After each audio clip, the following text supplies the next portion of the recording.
Halo sahabat Kasturit, apa kabar? Semoga sukses selalu. Tahu nggak? Ternyata di pabrik pengolahan udang dan ikan dan lingkungan sekitarnya banyak potensi binatang atau pes yang bisa mengkontaminasi produk yang diolah. Yuk, kita simak bareng-bareng. Yang pertama yaitu lalat rumah atau Musca domestica dari subordo Cyclorapa. Lalat dewasa berwarna abu-abu hingga hitam dengan 4 garis memanjang gelap pada toraks. Tubuh sedikit berbulu dan sepasang sayap bermembran. Mereka memiliki mata majemuk merah yang letaknya lebih berjauhan pada lalat betina yang lebih besar. Lalat rumah betina biasanya kawin sekali dan bertelur sekitar 100 butir pada bahan organik yang membusuk seperti sampah ikan, tulang, atau udang busuk. Setelah 8-24 jam, kemudian telur menetas menjadi larva atau belatung yang berwarna putih. Setelah 4-7 hari, larva berubah menjadi pupa yang berwarna coklat, dan setelah 10-20 hari, pupa akan berubah menjadi lalat. Lalat rumah dapat membawa bakteri patogen dan dapat mengkontaminasi bahan baku atau produk akhir, baik itu dari tubuhnya, kaki, feses, atau telurnya. Sumber dari lalat ini biasanya di bagian penerimaan bahan baku, pembuangan sampah, penampungan limbah udang dan ikan, dan juga tempat pengumpulan sampah. Yang kedua adalah lalat hijau. Ada 2 spesies yang umumnya berada, yaitu lalat botol hijau biasa spesies Lucilla sericata dan lalat hijau bangkai spesies Caliporidae. Lalat botol hijau biasa, ukuran tubuhnya bisa mencapai antara 10-14 mm dan panjangnya sedikit lebih besar dari lalat rumah. Tubuhnya berwarna metalik yang cemerlang, biru hijau atau emas dengan tanda hitam. Seekor betina lalat hijau ini bisa bertelur 150-200 telur per kopling. Telur menetas selama 8-24 jam, sedangkan larvanya berumur antara 3-10 hari. Sedangkan pupa berumur 6-14 hari. Kedua lalat ini berpotensi membawa bakteri Salmonella dan penyakit disentri, di mana karena lalat ini lebih menyukai bangkai dan menaruh telurnya di atas bangkai. Sumber lalat ini biasanya ada di 2 tempat, yaitu penampungan sampah dan tempat penampungan limbah ikan atau udang. Yang ketiga yaitu kecoa. Jenis yang kadang ditemukan di lingkungan pabrik yaitu kecoa Amerika atau Periplaneta americana.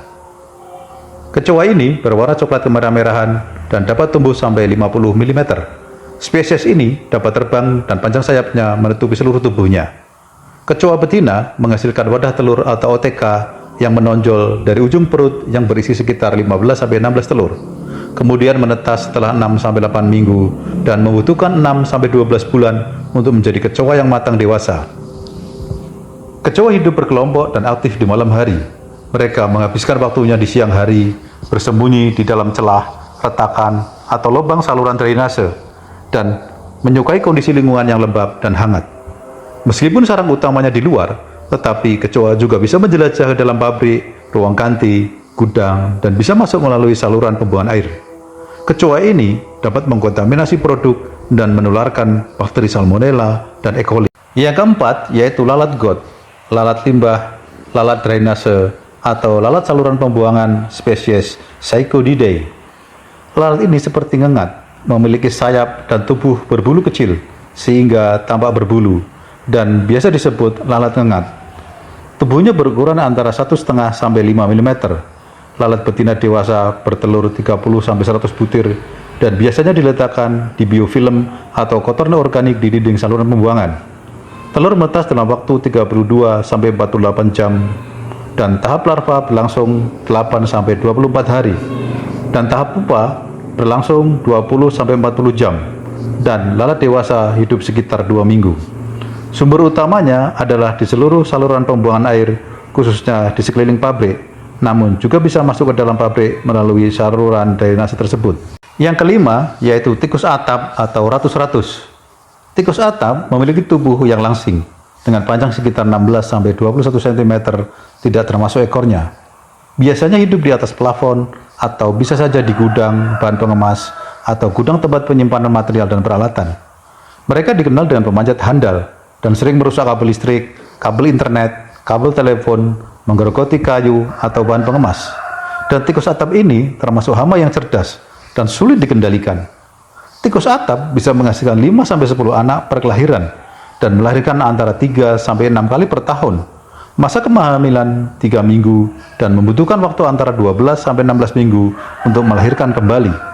Tikus ini bisa membawa berbagai bakteri berbahaya seperti Salmonella dan Leptospirosis yang dapat ditularkan ke produk, peralatan, mesin, atau bahan pengemas melalui air kencing dan kotorannya.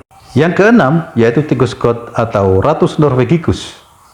Tikus ini cukup besar dan memiliki panjang hingga 40 cm dengan ekor yang lebih pendek dari tubuhnya dan bisa memiliki berat antara 350 gram sampai 500 gram.